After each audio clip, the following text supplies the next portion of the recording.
Hola, ¿qué tal? Te mando un saludo y espero que te encuentres muy bien. Continuando con el tema de la teoría cinética molecular de los gases, vamos a hacer un pequeño resumen acerca de las leyes de los gases que vimos anteriormente y también vamos a introducir algunos nuevos conceptos y algunas nuevas expresiones para describir a los gases. Anteriormente hablamos acerca de tres leyes que nos describen el comportamiento de los gases de acuerdo a ciertas propiedades y consideraciones que tomamos anteriormente. Recordemos que estas leyes de los gases se aplican a ciertos gases que tienen propiedades las cuales podemos llamar ideales. ¿Qué quiere decir esto?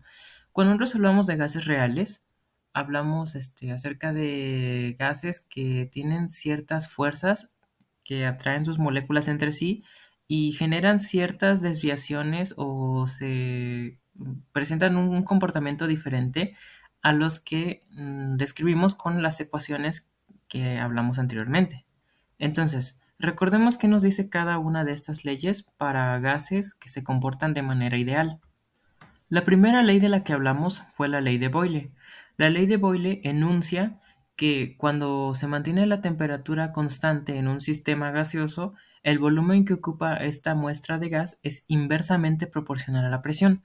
La ley de Boyle nos relaciona dos variables de estado muy importantes cuando hablamos acerca de gases. En este caso es la presión y el volumen.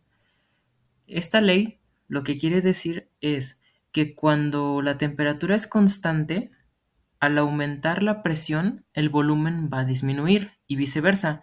Y por ejemplo, podemos observar en la imagen un dispositivo cilindro émbolo que tiene un cierto volumen a una determinada presión. Si nosotros ejercemos mayor presión sobre el émbolo, vamos a ver cómo el volumen de este gas se vuelve más pequeño, es decir, disminuye conforme nosotros ejercemos mayor presión sobre el sistema.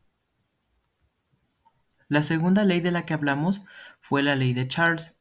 La ley de Charles nos dice que cuando la presión se permanece constante, el volumen que ocupa la muestra de gas es directamente proporcional a la temperatura absoluta. Cuando hablamos de temperatura absoluta, nos referimos a la temperatura cuando está medida en grados Kelvin. Recordemos que la temperatura podemos medirla en diferentes unidades de medida, como por ejemplo los grados Celsius, los grados Fahrenheit y los grados Kelvin. Cuando hablamos acerca de la temperatura absoluta, debe de ser la temperatura medida estrictamente en grados Kelvin. La ley de Charles nos dice, en pocas palabras, que cuando la presión que se ejerce sobre el gas permanece constante, es decir, no la variamos, el volumen va a depender de la temperatura. Si nosotros aumentamos la temperatura, el volumen también va a aumentar y si la temperatura disminuye, el volumen también va a disminuir. Podemos observar esto en un ejemplo que les había comentado. Pensemos en un globo.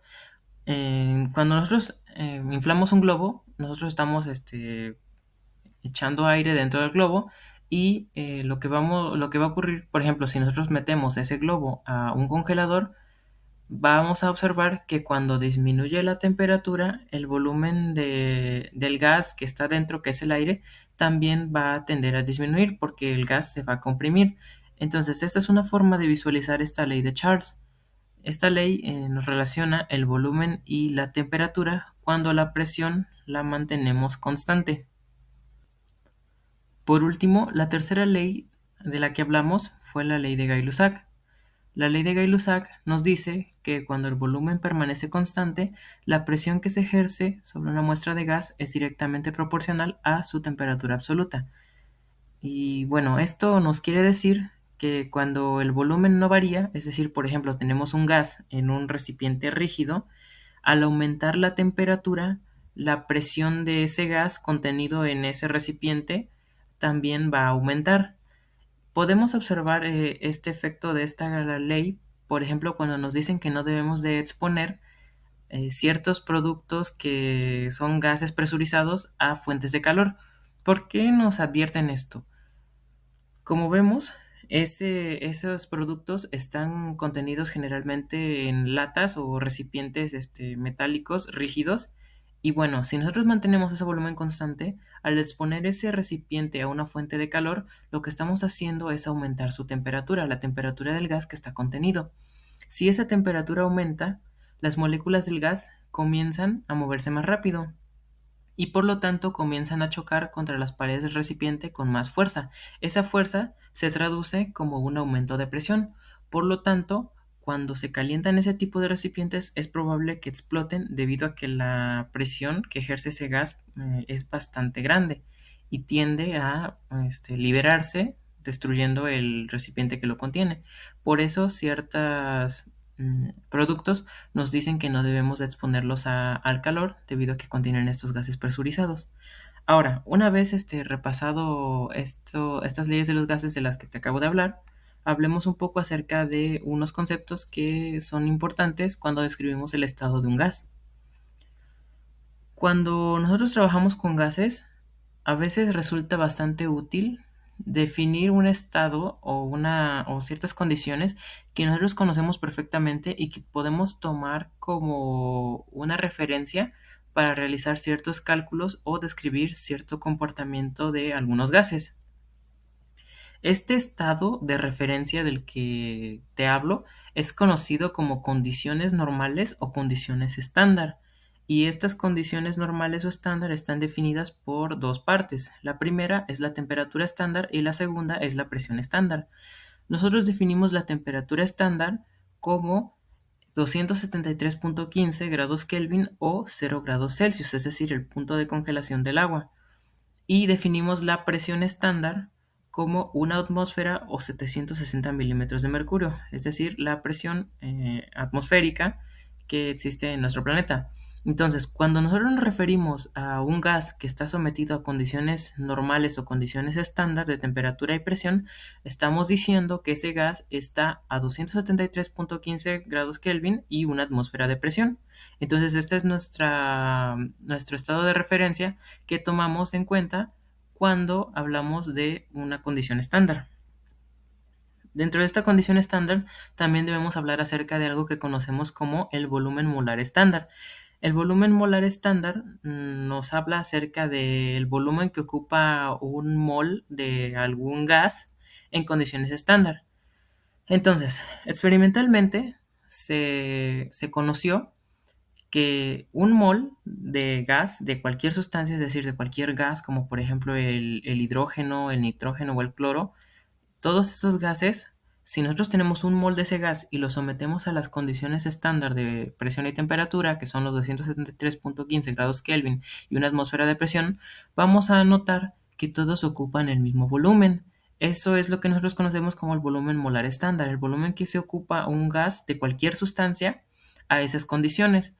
Entonces, el volumen molar de cualquier gas, por definición, y lo que se ha observado experimentalmente, es de 22.4 litros. Eso quiere decir que no importa qué sustancia, qué mol de sustancia yo someta a las condiciones normales, siempre va a ocupar el mismo volumen, siempre y cuando sea un mol de ese gas y esté en las condiciones que ya definimos anteriormente. Ahora, haciendo un poco del resumen que vimos de todas las leyes de los gases, las tres que te comenté, podemos relacionar todas estas ecuaciones en una sola cuando queremos describir en una sola fórmula lo que le ocurre a un gas a ciertas condiciones. Recordemos que hay tres variables importantes que influyen sobre un gas o en un sistema gaseoso, las cuales son la presión, es decir, la fuerza que se ejerce sobre el gas, sobre la superficie del gas, el volumen, que es la cantidad de espacio que ocupa ese gas, y la temperatura, que está relacionada pues con el calor o energía que se le añaden a las moléculas de ese gas. Si nosotros tenemos dos estados, es decir, tenemos un primer estado definido por una presión 1, un volumen 1 y una temperatura 1, y nosotros variamos alguna de esas condiciones, vamos a tener que la ecuación de la ley combinada de los gases nos relaciona a esos dos estados. Entonces, esta ecuación es la que nos explica cómo se comporta un gas al variar alguna de estas tres condiciones.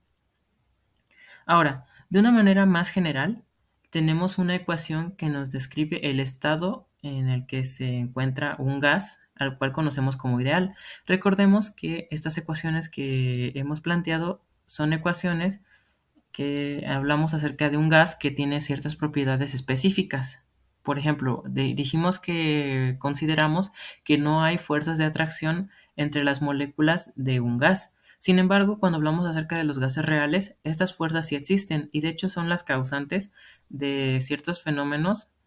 Y, por ejemplo, como los puentes de hidrógeno son los causantes de que el agua esté a temperatura ambiente como un líquido y no como un gas.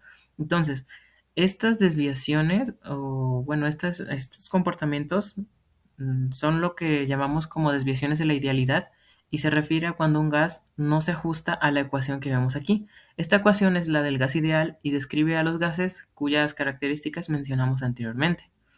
Esta ecuación posee una constante universal de los gases, denotada por la letra R mayúscula, cuyo valor está aquí, que es de 0.0821 y sus unidades son atmósferas por litros sobre mol por Kelvin. Entonces, esta ecuación de la ley del gas ideal nos describe cómo se comporta un gas de acuerdo a las condiciones que mencionamos anteriormente. Para describir un gas real, hay otras ecuaciones que son un poco más avanzadas, pero nos pueden ayudar para saber cómo se comporta un gas real, tomando en cuenta esas fuerzas y varias variables que no estamos considerando en este momento. Entonces, hasta aquí viene la parte en la que te explico esta teoría. Y bueno, como primera actividad, te propongo que respondas el siguiente cuestionario. Entonces, son 8 preguntas y son de acuerdo a los temas que te expliqué un poquito en este video y en el video anterior. Algunas nos dicen acerca de ciertos gases, están relacionadas con las leyes que vimos ahorita y también con los conceptos nuevos que tratamos. Entonces, estas son las primeras 5 preguntas y estas son las otras 3. Entonces, en total son 8 preguntas. Te agradezco mucho por tu tiempo, espero que tengas un buen día. Gracias, hasta luego.